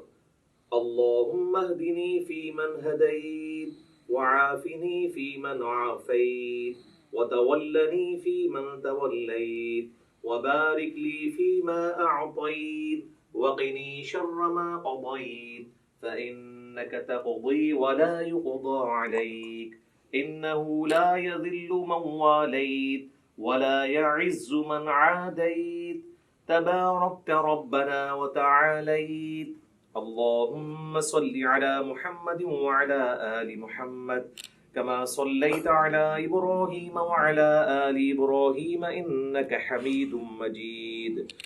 اللهم بارك على محمد وعلى آل محمد كما باركت على إبراهيم وعلى آل إبراهيم إنك حميد مجيد. الله أكبر. سبحان ربي العظيم سبحان ربي العظيم سبحان ربي العظيم. سمع الله لمن حمده. اللهم ربنا ولك الحمد حمدا كثيرا طيبا مباركا فيه. پھر اسی طریقے سے آپ نے کنٹینیو کرنا ہے. یہ وہ ڈفرنس تھا. باقی جو عید کی تکبیرات ہیں وہ تو بتانے کی ضرورت نہیں ہے. سورۃ الفاتحہ سے پہلے آپ نے ہر دفعہ اللہ اکبر کہنا ہے. پھر سال الیدین کر رہے ہیں تو ہاتھ چھوڑ دینے ہیں. اگر وضع الیدین سے نماز پڑھ رہے ہیں تو ہر تکبیر کے بعد آپ نے ہاتھ باندھنے ہیں. اور یہ جو 7 تکبیریں جب ہو جائیں گی، پہلی تو نماز سٹارٹ کرنے والی ہے، جو 8ویں تکبیر وہ بن رہی ہوگی جس میں آپ نے سورہ فاتحہ شروع کرنی ہے، کیونکہ 7 پہلی میں جو ہیں وہ زائد ہیں اور 5 دوسری کے اندر زائد ہیں. اب آ جائیں نماز جنازہ. وہ تو پریکٹیکلی پڑھ کے بھی بتایا جا سکتا ہے، اتنا لمبا نہیں ہے. پہلی رکعت یعنی پہلی جو اس کی تکبیر ہے اس کے بعد اللہ اکبر کہہ کے اگر آپ وضع الیدین کر رہے ہیں تو اس حالت میں، اور ارسال الیدین کر رہے ہیں تو اس حال کے اندر آپ نے سورۃ الفاتحہ اور سورت ملانی ہے. اور دوسری میں آپ نے اللہ اکبر کہہ کے جو ہے وہ درود شریف پڑھنا ہے نماز والا. پھر اللہ اکبر کہہ کے ہر دفعہ رفع الیدین کرنا ہے. تیسری میں آپ نے جو ہے وہ دعا پڑھنی ہے، وہ میں آپ کو پڑھ کے بتا دیتا ہوں. اللہم اغفر لحینا ومیتنا وشاہدنا وغائبنا وصغیرنا وکبیرنا وذکرنا وانثانا. اللہم من احییتہ منا فاحیہ علی الاسلام ومن توفیتہ منا فتوفہ علی الایمان. اللہ اکبر. السلام علیکم ورحمۃ اللہ. یہ مکمل ہو گیا. دوسری طرف تو بتایا ثابت نہیں ہے. تو یہ نماز جنازہ والا بھی ہو گیا. اب انشاءاللہ تعالی ہم فزیکلی جب جماعت میں نماز پڑھنی ہے تو اس میں کیسے پاؤں سے پاؤں ملانا ہے، کس طریقے سے کھڑا ہونا ہے، اس کے لیے کیا پوسچر ہوگا، وہ پریکٹیکلی ہم کچھ بھائیوں کو یہاں صف میں کھڑا کریں گے. پھر میں انشاءاللہ تعالی، کیونکہ بعض اوقات جب آپ جماعت سے نماز پڑھ رہے ہوتے ہیں اس میں آپ کو تھوڑی نرمی کا مظاہرہ کرنا پڑتا ہے. اب یہ لوگ کہتے ہیں جی وہ ہاتھ پھیلا کے یوں اس طریقے سے سجدہ کرنا ہے، لیکن سر سنن ابی داؤد میں، سنن نسائی میں یہ بھی حدیث ہے کہ اپنے بھائیوں کے لیے جماعت میں نرم ہو جاؤ. جب آپ جماعت میں نماز پڑھ رہے ہوں گے پھر آپ نے یہ والا سجدہ نہیں کرنا. ویسے آپ بے شک یہ بھی کر لیں، کوئی مسئلہ نہیں ہے، ٹھیک ہے، لیکن جب آپ جماعت میں ہوں گے تو آپ کوشش کریں گے کہ تھوڑے سمٹیں. اور اب اس میں اگر آپ کا یہ حصہ یہاں اپنے ساتھ لگ جاتا ہے کوئی مسئلہ نہیں. ایک چیز ہے جس کی مانت ہے کہ جو کونی ہے وہ زمین پہ نہ لگے، کتے کی طرح بچھانی نہیں ہے. اس کے علاوہ اگر کسی کا یوں مل جاتا ہے یا یہاں سے یہ بھی مل جاتا ہے تو کوئی اس میں مسئلہ نہیں ہے. حتیٰ کہ صحیح بخاری میں آتا ہے کہ جب مسجد میں رش ہوتا تھا صحابہ کرام کہتے ہیں ہم ایک دوسرے کی پیٹھوں کے اوپر سجدے کر رہے ہوتے تھے، اور اگر زمین گرم ہوتی تھی تو اپنی پگڑی کا پیچ جو ہے وہ آگے کر لیتے تھے تاکہ ماتھا نہ جلے. تو وہ اتنا کوئی ایشو نہیں ہے. ایون بخاری مسلم میں آتا ہے کہ نبی علیہ السلام نے قیام جو ہے اور رکوع جو ہے وہ ممبر کے اوپر کیا ہے، اور سجدے کے لیے ممبر کی سیڑھیاں اتر کے تو نماز پڑھی ہے. یہ فرض نماز کی بتا رہا ہوں، چونکہ ہمارے معاشرے میں ساری چیزیں معیوب سمجھی جاتی ہیں. تعلیم دینے کے لیے نہیں، فزیکلی آپ نے اس طرح نماز پڑھی ہے تو کوئی اتنا ایشو نہیں ہوتا. چھوٹی چھوٹی چیزوں کو مذاق بنایا ہوتا ہے. اس میں ہی ہم آپ کو یہ بھی بتا دیتے ہیں جماعت کی نماز کو پریکٹیکلی کرنے سے پہلے کہ اگر آپ 2 بندوں کی جماعت کروا رہے ہیں نا تو یہ آپ بالکل ساتھ کھڑا کریں گے. یہ جو کہتے ہیں نا جی امام جو ہے اس طرح کھڑا ہو، نہیں، وہ تو واضح صحیح بخاری موجود ہے. حضرت عبداللہ ابن پنجے قبلہ رخ ہونے چاہیے. یہ ایڑیاں ملانے کے چکر میں اور یوں کرنے کے چکر میں یہ پنجے ڈسٹرب کرتے ہیں، یہ بالکل غلط ہے. پاؤں ملانے کا حکم ہے، ایڑی سیدھ میں کرنی ہے. ایڑی کبھی بھی اس طریقے سے نہیں مل سکتی ہے کیونکہ پنجے چوڑے ہوتے ہیں، پنجے ہی ملیں گے اور آپ قبلہ رخ سے تو نہیں آپ کمپرومائز کر سکتے. تو اس طرح بالکل برابر رکھنا ہے. نشانی یہ ہے کہ جو لیفٹ پہ کھڑا ہوگا وہ امام ہوگا. صحیح بخاری میں عبداللہ ابن عباس کہتے ہیں کہ میں نبی علیہ السلام تہجد کی نماز پڑھ رہے تھے تو میں آپ کے لیفٹ پہ آ کے کھڑا ہو گیا تو آپ نے مجھے کان سے پکڑ کے یوں یہاں لا کے کھڑا کیا تو نماز بھی نہیں ٹوٹی. یہ کہتے ہیں انگوٹھا ہل جائے نماز ٹوٹ جاتی ہے. تو دائیں طرف کھڑا کیا, اس میں یہ کئی الفاظ نہیں ہے کہ مجھے دائیں طرف تھوڑا سا پیچھے کھڑا کیا, بالکل صاف. یہ ملیں گے. اب آپ دیکھیں اللہ اکبر کیا کہ جب ہم, آپ بھی کریں اللہ اکبر, یہ ہاتھ باندھ رہے ہیں نا, اب انہوں نے بھی اپنے جسم کے مطابق کھولا ہوا ہے, میں نے بھی اپنے جسم کے مطابق. تو آپ دیکھ رہے ہیں کہ ہمارا شولڈر بھی جو ہے نا, یہ شولڈر سینٹر سے آگے کور کریں, شولڈر بھی مل رہے ہیں. اگر میں ذرا سا پاؤں زیادہ کھول دوں گا تو ہمارے شولڈر نہیں ملیں گے. آپ یہ دیکھیں میں آپ کو پریکٹیکلی کر کے بتاتا ہوں. یہ میں نے پاؤں کھولے نا تو اب یہ شولڈر دور ہو جائیں گے. پاؤں ملے ہوئے ہیں, پاؤں پہ زور ہوتا ہے, شولڈر نہیں. اور بعض کا ایسا زور ہوتا ہے کہ اگلے کے پاؤں درد کرنا شروع کر دیتے ہیں. تو آپ نے درمیان میں یوں رکھنا ہے اسے. اس طریقے سے اللہ اکبر کہہ کے رکوع میں جائیں گے تو یہ ساتھ ہی رہنا ہے اس طرح. ٹھیک ہے جی. اور اب مسئلہ آئے گا جب ہم نے تورک بیٹھنا ہوگا. تو اب آپ دیکھیں جب ہم سمیع اللہ لمن حمدہ ربنا ولک الحمد کہہ کے ہم جاتے ہیں سجدے کے بعد, جب ہم تورک بیٹھنے لگیں گے نا, اگر ہم نے اتنا کھولا ہوا ہے نا, اگر میں تورک نہیں بیٹھوں گا یہ تورک کبھی بھی نہیں بیٹھ سکتے, کیونکہ یہ میرے اوپر ہی آگے گر جائیں گے, کیونکہ ایک اینگل پہ شفٹ ہوتے ہیں. تو آپ دیکھیں میں آپ تورک بیٹھنے لگوں یہ بھی بیٹھیں گے, یہ دیکھیں خود بخود اینگل سیٹ ہو گیا. اگر آپ ذرا دوسری طرح بیٹھیں, میں ایسے ہی بیٹھا رہوں اور اب آپ تورک بیٹھیں تو یہ میرے اوپر ہی آگے گریں گے. میں نے اب کیا نماز پڑھنی ہے؟ ایک بندہ بھی تورک چھوڑ دے. اچھا کئی لوگ وہ جماعت سے لیٹ ملتے ہیں, وہ کہتے ہیں ہماری تو درمیان والی رکعت ہے, ہم نے تورک کیوں بیٹھنا ہے؟ بھئی جب آپ امام کے پیچھے ہیں نا تو اب آپ اس جماعت کو فالو کریں. پھر یہ بھی پوچھ رہے ہوتے ہیں جی امام کی تیسری ہے ہماری دوسری, ہم رفع دین کریں یا نہ کریں؟ بھئی امام کر رہے تو آپ کریں گے, اس لیے کہ آپ اپنی پہلی رکعت میں تشہد بیٹھتے ہیں کیا؟ نہیں. لیکن جب امام کے ساتھ آپ دوسری میں آ کے بیٹھتے ہیں تو آپ کی وہ پہلی ہوتی ہے, لیکن آپ امام کی وجہ سے تشہد بیٹھ جاتے ہیں. تو باقی چیزیں بھی امام کے مطابق فالو کریں, یہ بہتر طریقہ ہے. تو یہ تورک میں یہ چیز ضروری تھی. ایک بندہ بھی ڈنڈی مارے گا تورک, اور اگر کسی نے آپ کے ساتھ والے ڈنڈی مار دی ہے تو اب بہتر یہ ہے کہ آپ اس پہ گرنے کی بجائے نا آپ بھی پھر اسی طریقے سے ہی بیٹھتے ہیں.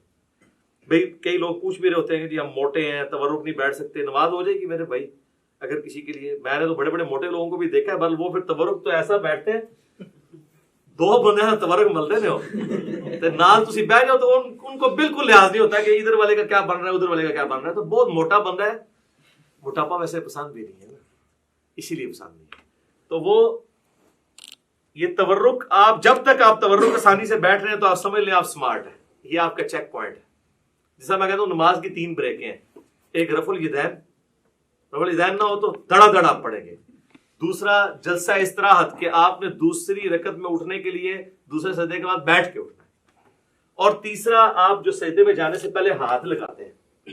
جو لوگ ہاتھ نہیں لگاتے ڈائریکٹ جاتے ہیں وہ تو بڑی تیزی سے پڑھ رہے ہوتے ہیں. یہ دیکھیں نا آپ جس نے ہاتھ لگانا ہے اس نے تو پہلے ایسے کرنا ہے. یہ 3 بریکیں نماز کی اللہ نے رکھی ہیں جس کی وجہ سے نماز کی سپیڈ کنٹرول رہتی ہے. اب انشاءاللہ تعالی ہم چند بھائیوں کو یہاں پہ صف میں کھڑا کریں گے اور چیک کریں گے کہ صف میں کتنا پاؤں کھولیں. زیادہ کھول دیں گے تو پاؤں تو ملیں گے, شولڈر نہیں ملیں گے.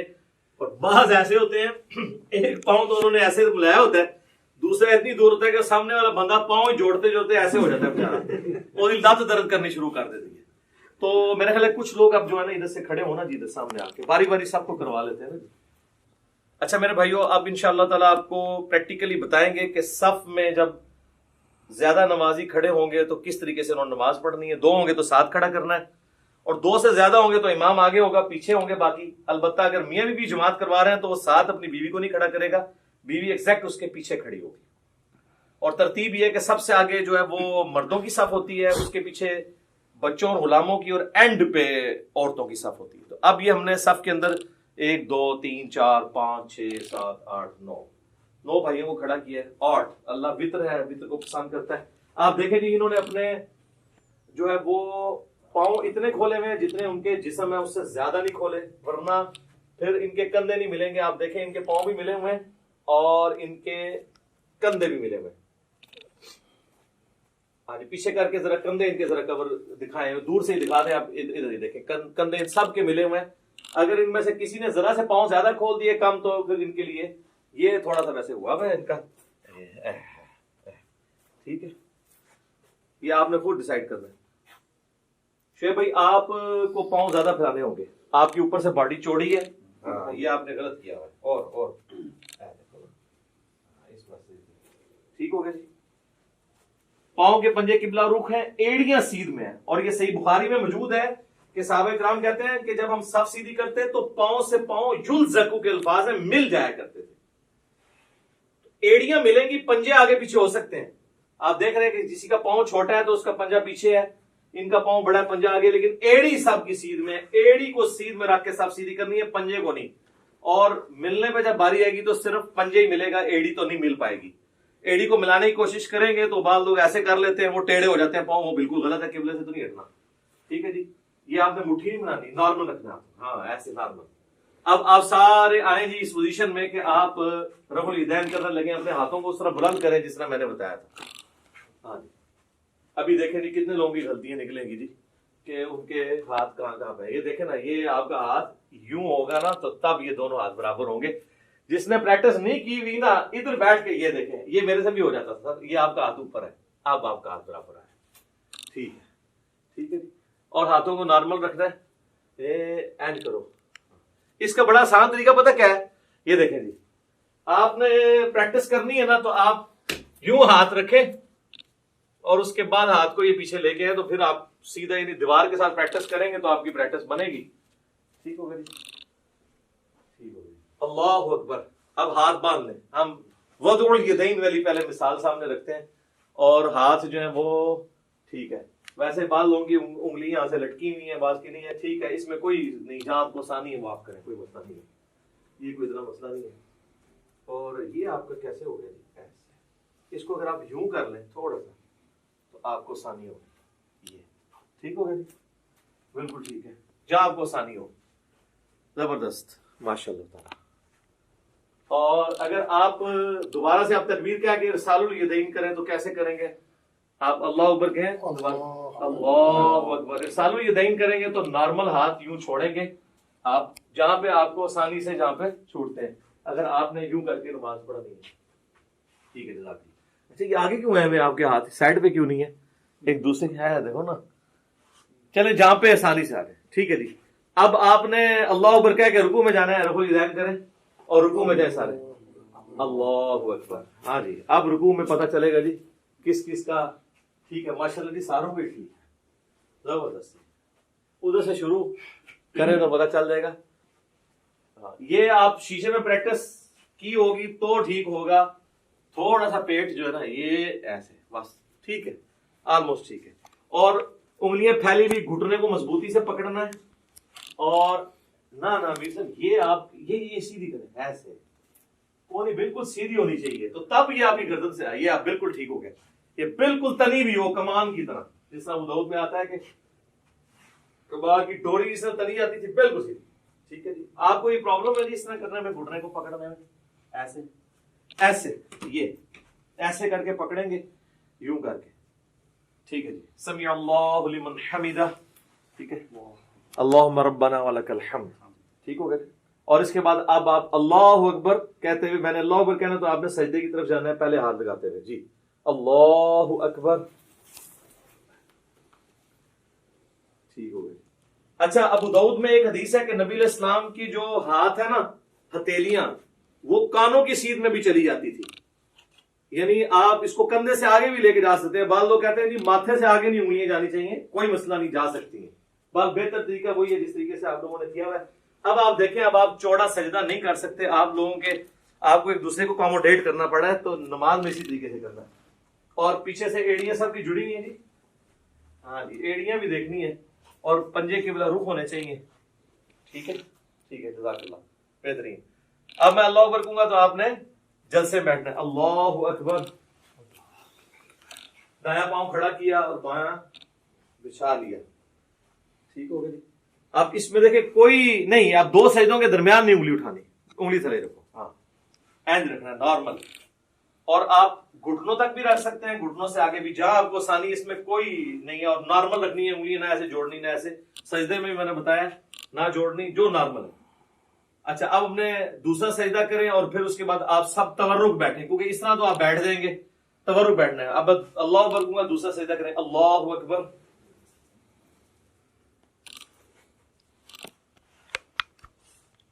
اب آپ کو اللہ اکبر پہ تورک سب کو بیٹھنا ہے. اللہ اکبر. دیکھ لیں جی، ہم نے پریکٹیکلی کر کے بتایا. وہ لوگ کہتے ہیں نہیں جماعت میں تو تورک بیٹھے ہی نہیں جاتا. کیوں نہیں بیٹھا جاتا؟ ایک بندہ جب ڈنڈی مارتا ہے تو تورک رہ جاتا ہے. نہیں، ساروں بیٹھے ہوئے ہیں نا، دیکھیں نا، سارے تورک بیٹھ کے بتا رہے ہیں. تورک بیٹھیں گے سارے تو پھر کور ہوگا. ایک بندہ بھی ڈنڈی مارے گا تو ساتھ والا دوسرے تورک نہیں بیٹھے گا. ٹھیک ہوگا جی. یہ پریکٹیکلی نماز میں یہ چیز ضروری تھی. اب ٹھیک ہے، سلام بھیج دیں جی. السلام علیکم ورحمۃ اللہ. السلام علیکم ورحمۃ اللہ. ٹھیک ہے. اچھا میرے بھائیوں، آج کی یہ پریکٹیکل ہماری جو نشست تھی اب اسے کنکلوڈ کرتے ہیں. بیسیکلی میں نے کوشش کی کہ آپ کو ایک بلو پرنٹ آپ کے سامنے رکھ دیا جائے کہ آپ نے نماز پڑھنی کیسے. باقی اس کے اوپر تو گھنٹوں بولا جا سکتا ہے. آپ میری ویڈیوز دیکھ لیں، ہر ٹاپک کے اوپر کئی ایک ویڈیو کلپس ریکارڈڈ موجود ہیں. اللہ تعالیٰ ہماری اس ایفرٹ کو قبول فرمائے. اللہ تعالیٰ سے دعا ہے جو حق بات میں نے کہی اللہ تعالیٰ ہم سب کے دلوں میں راسخ فرمائے. اگر جذبات میں میرے منہ سے کوئی غلط بات نکل گئی تو اللہ تعالیٰ ہمارے دلوں سے معاف کر دے. ہمیں کتاب و سنت کی تعلیمات پر عمل کر کے دوسرے بھائیوں تک پہنچانے کی توفیق عطا فرمائے. سبحانک اللہم و بحمدک، اشہد ان لا الہ الا انت، استغفرک و اتوب الیک، وما علینا الا البلاغ المبین. جزاکم اللہ خیرا.